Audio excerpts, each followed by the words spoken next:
एक राजा था, उसके राज में चोरी हुई। 4 चोर पकड़े गए। चारों चोरों को राजा के सामने दरबार में पेश किया गया। चोरी पकड़ी गई थी, माल बरामद हुआ था, इसलिए राजा ने उन 4 चोरों को फांसी की सजा सुना दी। जिस रात फांसी की सजा सुनाई जानी थी, 4 चोर में से एक चोर खुश था, बाकी 3 उदास थे। जब जल्लाद के सामने लाया गया, बारी बारी से 3 चोरों को जल्लाद ने फांसी पर लटका दिया और उनकी मौत हो गई। चौथे वाले को जब ले आया गया सामने, तो उसने राजा के वजीर, जो लोग उनके खास वहाँ पर थे, फांसी के फंदे पर जाने से पहले उन लोगों को उसने कहा कि अब तो मैं फांसी पर चढ़ने वाला हूँ। मैं चाहता ये हूँ कि एक कला जो मेरे पास है, अगर वो मैं राजा को देते जाऊँ तो कल्याण होगा, देश का कल्याण होगा, राजा का कल्याण होगा, प्रजा का कल्याण होगा। राजा के मंत्रियों ने कहा कि क्या बात है। उन्होंने कहा नज़दीक में आओ, कान में बताता हूँ। उसने कहा, उस चोर ने कहा कि मेरे पास एक ऐसी विद्या है और ऐसा बीज है जिसको बो दिया जाए तो सोने की खेती होगी। अगर मैं चला जाऊंगा तो फिर वो बीज किसी काम का नहीं होगा। अगर फांसी पर चढ़ने से पहले वो बीज मैं राजा को दे दूं या उसको बो दूं या उसकी खेती करा दूं तो पूरे प्रजा का कल्याण होगा। तुरंत जल्लाद को मंत्रियों ने कहा 1 मिनट रुको। राजा के पास गए, राजा से कहा कि एक वो जो चौथा चोर है राजा, वो 3 तो फांसी पर चढ़ गए, चौथे के पास ये कला है। राजा ने कहा उसको छोड़ो, अभी रोको, बुलाओ। चौथा चोर फांसी पर नहीं चढ़ा। वो राजा के पास पहुंचा। राजा ने कहा तुम्हारे पास ऐसी विद्या, ऐसा बीज है जो तुम खेतों में बो दोगे तो सोने की खेती होगी। उसने कहा हाँ राजा साहब, मेरे पास है। तो उन्होंने कहा ठीक है, लेकिन उसने कहा कि ये कला मैं आपको शाम को बताऊंगा, रात को बताऊंगा, अकेले में बताऊंगा, बीज लेकर आऊंगा। रात में वो एक बीज लेकर गया और उसने राजा से कहा कि राजा साहब, इसे हाथ में वही व्यक्ति उठाएगा जिसने जीवन में किसी का हक न मारा हो, कभी झूठ न बोला हो, कभी किसी तरह का अनैतिक कार्य में लिप्त न हुआ हो। ये बीज उसके हाथों में दिया जाए। हमने चोरी की है, सारी चीज़ है, इसलिए हमने इस बीज को छुपा के रखा है, लेकिन नंगा बीज उसी के हाथ पे दिया जाना चाहिए और वही बोएगा तो सोने की खेती होगी, और नहीं बोएगा तो उसका बहुत बड़ा नुकसान या उसकी संतान खत्म होने का खतरा रहेगा। राजा उस बीज को नंगे अपने हाथ में लेने से कतराए, क्योंकि कोई भी राजा बिना अनैतिक हुए, बिना गलत काम किए, बिना हक मारे तो राजा हो नहीं सकता। और इस तरीके से वो बीज वहीं पड़ा रहा। राजा ने अपने बहुत सारे मंत्रियों से ये बात कही, किसी ने उस बीज को हाथ नहीं लगाया। चोर चोरी से भी बच गया और सोने की खेती भी नहीं हुई। तो इसीलिए कहा जाता है कि चोर शातिर होता है, डकैत साहसी होता है। राम मंदिर में चोरी हुई है और शातिर चोरों ने ये चोरी की है। और मैं ये बात इसलिए कह रहा हूँ, सबसे पहले तो नमस्कार। मैं पिछले कुछ दिनों से छुट्टियों पर था। बहुत दिनों के बाद, 13-14 वर्षों के बाद ऐसा मौका हुआ जब मैं अपने परिवार के साथ अपने गांव और अपने गृह जनपद आजमगढ़ पूर्णतः छुट्टियों पर था। और मेरे साथ बहुत सालों के बाद ऐसा हुआ जब मेरा कैमरामैन, ड्राइवर और कंपनी की गाड़ी मेरे पीछे पीछे नहीं थी और मैं बिल्कुल कैमरे से ऑफ और सोशल मीडिया से दूर, मोबाइल से दूर, एक तरह से आप कहिए डिटॉक्सिफिकेशन के लिए घर में कुछ काम भी थे। बड़ा आनंद आया। 15-20 दिन में बाहर आजमगढ़ और अपने गांव में रहा। अभी मैं लौटा तो मैंने सोचा कि राम मंदिर पर कुछ चर्चा की जाए। हमारे ही विश्वविद्यालय के जूनियर और बहुत ही शानदार काम इस पूरे एपिसोड में करने वाले अभिषेक उपाध्याय, जिनका यूट्यूब चैनल टॉप सीक्रेट है, उन्होंने जून के पहले और दूसरे हफ्ते में कई विस्फोटक खुलासे किए हैं। और उसके बाद से राम मंदिर की चंदा चोरी का मसला धीरे धीरे बढ़ता चला गया। वैसे तो मेन स्ट्रीम मीडिया ने अपनी भरपूर कोशिश की कि जब तक ना हो सके तब तक इस मुद्दे को ना उठाया जाए, लेकिन फिर भी कुछ अखबारों ने और खासकर अभिषेक उपाध्याय ने और कुछ और पत्रकारों ने मिलकर इस मामले को इसको सतह पे लाने का काम किया है। राम मंदिर या अयोध्या पिछले 20 वर्षों से लगातार जाने का काम मैं भी कर रहा हूं और अयोध्या की तमाम घटनाओं को देख का साक्षी में रहा हूं। चाहे वो 5 अगस्त 2020 का शिलान्यास का समारोह हो, चाहे वो 22 जनवरी 2024 का उद्घाटन समारोह हो, या उसके पहले की भी जो घटनाएं, राम मंदिर का फैसला आने से पहले, या राम मंदिर का जब मुलायम सिंह यादव की सरकार में राम भक्तों पर गोलियां चलाने का मामला रहा हो, या उसके बाद भी अयोध्या में जब जब डेवलपमेंट हुए हैं, बड़े बड़े मौक़ों पर जाता रहा हूँ। आपने भी अयोध्या से मेरे कम से कम 40-50 एपिसोड माहौल क्या है कि देखे ही होंगे। मैं ये बता सकता हूँ कि राम मंदिर के जब फैसला आया और उसके पहले से और आज तक लगातार, चूंकि अयोध्या सिर्फ एक मंदिर नहीं है, श्री राम जन्मभूमि का सिर्फ मंदिर नहीं है, वो उससे बड़ी चीज़ है। अयोध्या ने कई लोगों को सियासी अर्श से फर्श पे लाने का काम किया और फर्श से अर्श पे लाने का काम किया। न जाने कितनी सरकारें गईं और न जाने कितनी सरकारें आईं, न जाने कितने लोगों ने सत्ता की बुलंदियां अयोध्या की सीढ़ियों पर चढ़कर, अयोध्या के सीने पर या सीढ़ियों पर चढ़ते हुए सत्ता की बुलंदियों तक पहुंचे, और न जाने कितने लोग सत्ता की बुलंदियों से अयोध्या की वजह से पाताल में चले गए, सियासी जो ग्राफ होता है। लेकिन राम मंदिर का फैसला, असल में बात क्या है कि अगर आप अयोध्या पर बात करें, अगर आप राम भक्त हैं तो इसका मतलब आप बीजेपी के सपोर्टर होने चाहिए। अगर आप राम भक्त हैं और अयोध्या पर या भगवान श्री राम से जुड़ी किसी भी चीज़ों पर सवाल उठाते हैं तो आपकी राम की भक्ति पर सवाल है, क्योंकि जैसे आप देश में बीजेपी पर सवाल उठाते हैं या प्रधानमंत्री नरेंद्र मोदी पर सवाल उठाते हैं, वो राष्ट्र विरोधी बात हो जाती है। ठीक इसी तरह अयोध्या में कुछ भी गड़बड़ हो, आप चुप रहिए। अगर आपने सवाल उठाया तो इसका मतलब आप सनातन विरोधी हैं, आप तो अयोध्या धाम के विरोधी हैं, आप तो भगवान श्री राम के विरोधी हैं। आपकी आस्थाओं और मान्यताओं का पैमाना और सर्टिफिकेट वही तय करेंगे जो सत्ता में हैं या जो राम को लाए हैं और राम का खाए हैं।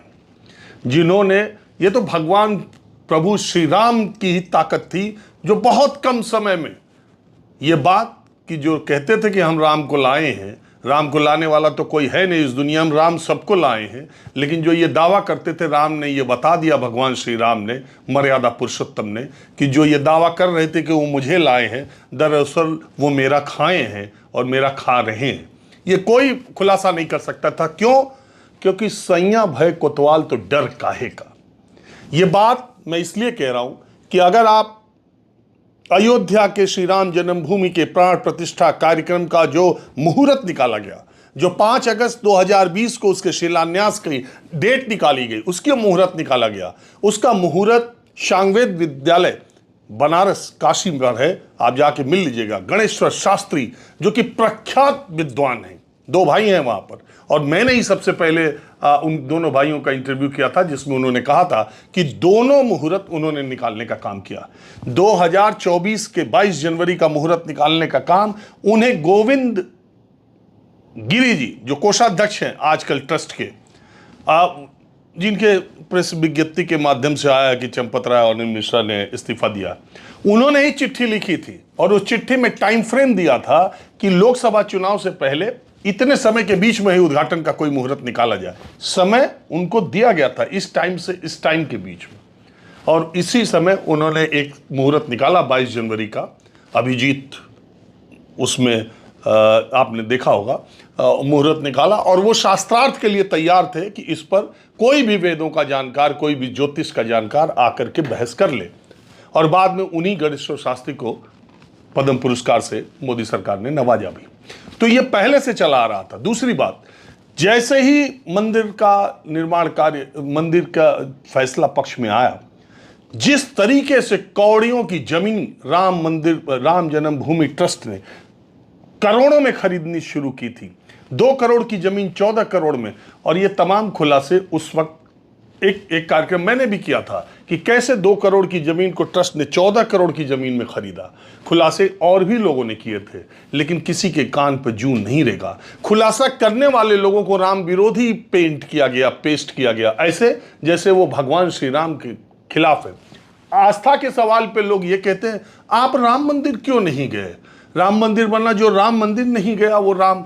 मैं पूछता हूँ मंदिर जाना न जाना, मैं किसकी पूजा करता हूँ नहीं करना न करना, लेकिन भगवान श्री राम की आस्था मेरी कितनी है इसका सर्टिफिकेट देने का अधिकार न आपको है न किसी को है। मेरे जाने न जाने से मेरी आस्था पर कोई फर्क नहीं पड़ता। जाने वाले क्या कर रहे थे, जो रोज भगवान श्री राम के गर्भगृह में जाकर क्या कर रहे थे, ये भी आपके सामने आ गया। सवाल ये है कि जब जमीनों को इस तरीके से खरीदा गया, जब बंदर बाट मची और वहाँ के स्थानीय लोगों ने और बीएचपी और बीजेपी से जुड़े लोगों ने जिस तरीके के दाम और माल बनाए, उस वक्त ही अगर शिकायत पर कार्रवाई की गई होती तो शायद हाथ बंधे होते, लेकिन नहीं। उस वक्त भगवान श्री राम के उसमें वो लगे हैं। भारत के, हिंदुस्तान के किसी गांव का कोई गांव ऐसा नहीं है जिसमें राम जन्मभूमि के लिए ईंट न दी गई हो, पैसे न दिए गए हो। कोई विधायक ऐसा नहीं है, खास करके सत्ता पक्ष का, जिसने 5 लाख 2 लाख नहीं दिया। कोई एमपी खास करके भारतीय जनता पार्टी का या एनडीए का ऐसा नहीं है जिसने 5 लाख 11 लाख 21 लाख रुपए नहीं दिए। पूरे देश के, खास करके उत्तर भारत के किसी राज्य का कोई जिला नहीं है जिसका बड़ा व्यापारी उस जिले का जिसने 5 लाख 10 लाख 20 लाख राम जन्मभूमि के नाम पर न दिया हो। और मोहल्लों मोहल्लों में राम मंदिर के नाम पर चंदा लिया गया, वो हजारों करोड़ रुपए की संख्या होगी। किसकी रसीद है, वो कितना, उसका हिसाब है किसके सामने है? आपको मालूम है, मेरे बहुत सारे जानने वाले हैं उत्तर प्रदेश सरकार में। उत्तर प्रदेश सरकार को जब इस बात की सूचना मिली कि 22 जनवरी 2024 को मुहूर्त निकाला जाएगा और प्रधानमंत्री इसको एक ग्रैंड इवेंट बनाने वाले हैं और लोकसभा चुनाव होने वाला, उसके बाद आनंद फानन में अयोध्या कितनी बदली। अयोध्या आप जाकर के देखिए, मैं खुद ही 20 वर्षों 25 वर्षों से जाता हूं और जब उद्घाटन समारोह में मैं गया तो उस बदली हुई अयोध्या को देख के यकीन ही नहीं आ रहा था कि इतना समय, इतनी जल्दी इतना सब कुछ अच्छा हो जाएगा। निश्चित रूप से बहुत काम हुआ, लेकिन जहां 10 रुपए खर्चा होना चाहिए वहां 400 का पेमेंट हुआ। मेरे जानने वाले भी बहुत सारे ठेकेदार हैं और इंजीनियर हैं। चूंकि टाइम लिमिट इतनी कम थी, चाहे वो लाइटिंग का काम हो, चाहे वो रोड का काम हो, चाहे वो मिट्टी का काम हो, चाहे वो इंटरलॉकिंग का काम हो, चाहे वो गलियों में सफाई का काम हो, चाहे सीढ़ियां बनाने का काम हो, चाहे मंदिर के आसपास के रंग रोगन का काम हो, इस पैमाने पर पेमेंट किया गया और इतनी जल्दी जल्दी काम कराया गया। शुरुआती दौर में बारात जब आती है ना, बाहर से रंगा पुता घर बड़ा खूबसूरत लगता है, लेकिन लड़की के विदा होने के 1 महीने के बाद जब बारिश आती है तब उसका पता चलता है। आपको मालूम है, बारिश आने के बाद राम मंदिर का छत भी टपका था। ये मैं नहीं, उस समय के मुख्य पुजारी आचार्य सत्येंद्र दास जी इसका खुलासा कर चुके हैं। बहुत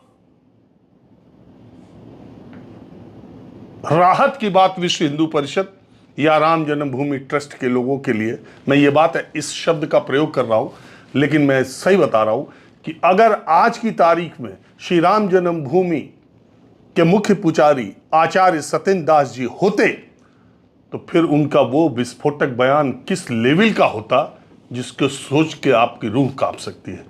लेकिन भगवान ने ये दिन देखने से पहले भगवान श्री राम ने उनको अपने चरणों में बुला लिया। 1992 से आचार्य सत्येंद्र दास जी मुख्य पुजारी के तौर पर अयोध्या में राम जन्मभूमि टेंट टाट का वो दौर भी उन्होंने देखा था और करोड़ों के भगवान श्री राम के स्थापित होने का दिन भी उन्होंने देखा। आचार्य सत्येंद्र दास जी के मैंने कई इंटरव्यू किए हैं, वो तमाम बातें उन्होंने कही हैं। बहुत बात कैमरे के ऊपर, बहुत बात कैमरे के किनारे। 12,000 रुपये उनकी तनख्वाह थी, हालांकि वो टीचर थे। उन्हें नियुक्त किया गया था जब अदालत यानी रिसीवर दान का, भगवान श्री राम जन्मभूमि के मंदिर का रिसीवर एक सरकारी अधिकारी होता था, बाद में वो कमिश्नर लेवल का हुआ। दान के पैसे से पुजारियों और वहाँ के मुख्य पुजारी, 4 और पुजारी और लोगों को वहाँ वेतन मिलता था। 12,000 रुपये का था। एक बार तो उनका 100 रुपया वेतन बढ़ाया गया, फिर 500 रुपये बढ़ाया गया। अभी जब ये ट्रस्ट आया तो उनका वेतन 35,000 रुपये हो गया। आपको मालूम है, ब्राह्मणों के 3,000 बच्चे बुलाए गए थे, उसमें से पुजारियों के लिए इम्तिहान होकर 30 बच्चों को सेलेक्ट किया गया। अब उनकी ट्रेनिंग चल रही है। मुख्य पुजारी को लेकर के क्या होगा अभी और भी देखने वाली बात है। मूल बात यह है कि अयोध्या के नाम पर सियासत तो खूब हुई, वोट लिए गए, लेकिन भगवान श्री राम के आगे सब, भगवान के आगे इंसान सोचता तो है मैं तो पहले से कह रहा हूं कि अगर मंदिर में दान चोरी कर सकते हैं, भगवान श्री राम के मंदिर में दान चोरी करना कोई नई बात नहीं है। मंदिर में दान को लेके झगड़ा होना कोई नई बात नहीं है। मंदिरों में चप्पल, पूजा, जूते चोरी होना कोई नई बात नहीं है। मंदिरों में मूर्तियों का चोरी होना भी, अन्नपूर्णा मंदिर के मूर्ति देख ही रहे आप चोरी होकर कहाँ चली गई थी। इसके अलावा अभी गोपालगंज बिहार के थावे, माँ थावे का मंदिर, थावे में जो मंदिर है माता जी का, उसकी मूर्ति वहाँ से भी गायब हो गई थी। तो ये नई बात मंदिरों में नहीं। ईश्वर से कोई डरता नहीं है, उसे डरवाया जाता है। अगर डरते तो मंदिरों में ये काम नहीं होता। और जो अभी नए खुलासे आए, ये बहुत टिप ऑफ आइसबर्ग है। ये मामला बहुत बड़ा है और हर तरफ से है। अयोध्या को हर तरफ से सियासी फायदा तो जो लिया गया, इससे आर्थिक फायदा ऐसा लिया गया है कि अगर इसकी पूरी पड़ताल हो तो दूध का दूध, पानी का पानी हो जाएगा। मैं ये बात क्यों कह रहा हूं? मैं ये बात कह रहा हूं कि सीसीटीवी में एक अपराध दिखने पर शायद अपराधी पकड़ा जाता है। सीसीटीवी में 2 बार अपराध दिखने पर तो निश्चित ही पकड़ा जाएगा। 40 दिन में 70 बार चोरी सीसीटीवी से, 70 बार चोरी सीसीटीवी में कैद है। सोचिए, 70 बार, और अभी ये 40 दिन का आंकड़ा है। पीछे के आंकड़ों का क्या है? मैंने अभिषेक उपाध्याय के टॉप सीक्रेट का जो जिक्र किया, वो सिर्फ इसलिए कि 2-3 खुलासे जिसके आपने न देखा हो तो उनके YouTube चैनल पे जाके देखिएगा। लेकिन महिपाल सिंह जो ट्रेजरर थे, जिनकी नोटों को गिनती कराने की और बैंक में भेजने की बात है, वो बताते हैं कि 2021 में एक दिन में 5-5 लाख रुपए की हेरा फेरी करना शुरू हो गई थी। और असली दान तो 2025 के कुंभ जब शुरू हुआ है। अमूमन से कुंभ आने वाला हर दूसरा व्यक्ति या करीब करीब हर व्यक्ति अयोध्या के राम मंदिर गया है। और ये जो निर्माण कार्य हुए, वो शुरू से ही 40% कमीशन, 50% कमीशन, 1.5 कमीशन, उसमें भी जो इंजीनियर थे, जो विश्व हिंदू परिषद से जुड़े हुए थे, इन सारे लोगों को चंपत राय ने बुलाया था। और चंपत राय को इन्होंने जाके शुरुआती 2020-21 में ही शिकायत की कि यहां पर घपलेबाजी हो रही है, यहां पर मिट्टी का दाम 2 गुना 1.5 गुना वसूला जा रहा है, यहां लकड़ी का दाम 1.5 गुना वसूला जा रहा है, 2 गुना। चंपत राय ने इन लोगों को या तो डांटा, या लोगों को हटाया, या इन लोगों को खुद ही हटा दिया गया। अनिल मिश्रा का नाम वो सारे लोग सामने आकर के ले चुके हैं। अनिल मिश्रा का इस्तीफा अब हुआ, वो जजमान भी थे। सवाल चंपत राय, अनिल मिश्रा का नहीं है। ये सैकड़ों करोड़ रुपए का अगर मामला है और इतनी बड़ी चोरी हुई है, तो सिर्फ ये किसी एक के ऊपर ठीकरा फोड़ देने से नहीं होगा। वो तो अच्छा है कि कोई अब्दुल, कोई उस्मान कहीं नहीं है आसपास, नहीं तो इस देश में मानसिकता का जहर इस तरह से है कि ये सारा मामला उसी उस्मान या अब्दुल के सिर डाल दिया जाता। अभी टिन्नू यादव और एक और यादव है, टिन्नू यादव आरोपों में पुलिस जो एफआईआर की गई, उसमें तो टिन्नू यादव का नंबर 8वां है। लेकिन टिन्नू यादव को अब राम मंदिर का सबसे सशक्त और सबसे शक्तिशाली व्यक्ति बताया जा रहा है। सूत्रों के मुताबिक पत्रकार जानकारियां देने लगे हैं कि राम मंदिर में तो वॉकी टॉकी लेके केवल टिन्नू यादव चलता था, एज इफ इस तरह से कि राम मंदिर ट्रस्ट के सारे ट्रस्टीज का वो सबका वो मुखिया था। और ट्रस्टी कौन कौन है? ट्रस्टियों के नाम आप जानते ही हैं, नाम ना हो तो पढ़ लीजिए। प्रधानमंत्री कार्यालय में सबसे शक्तिशाली अधिकारियों से लेकर आरएसएस और बीजेपी से जुड़े ताजिंदगी, साफ सुथरी जिंदगी बिताने वाले लोग या निष्कलंक लोग उस ट्रस्ट में हैं। और तब टिन्नू यादव इतना ताकतवर हो गया। अगर ताकतवर हुआ तो फिर किस वजह से? टिन्नू यादव की भूमिका क्या थी? अब ऐसा लगता है कि जैसे अब यादव, मुस्लिम तो मिला नहीं, अब यादव 2 हैं। अब देखिए उसके बारे में अभी मैं कई जगह जब गांव देहात में घूम रहा था तो मैंने इस खबर को बहुत फॉलो नहीं किया, तो लोग ये कह रहे थे ये टिन्नू यादव जो है, इसी ने अखिलेश यादव को खबर लीक कर दी और इसीलिए ये सब सामने आया। मतलब चोरी हुई ये बड़ी बात नहीं, आपकी आस्था के साथ खिलवाड़ हुआ ये बड़ी बात नहीं, टिन्नू यादव ने खबर लीक कर दी अखिलेश यादव को, इसलिए ये खबर सामने आई। अगर इस तरह से सोचने का तरीका इस देश के लोगों का हो गया है तो इसमें कोई दो राय नहीं कि आस्था के नाम पर ये तो बहुत छोटा सा खेल है, अभी बहुत बड़ा खेल होता रहेगा और हम आप देखते रहेंगे।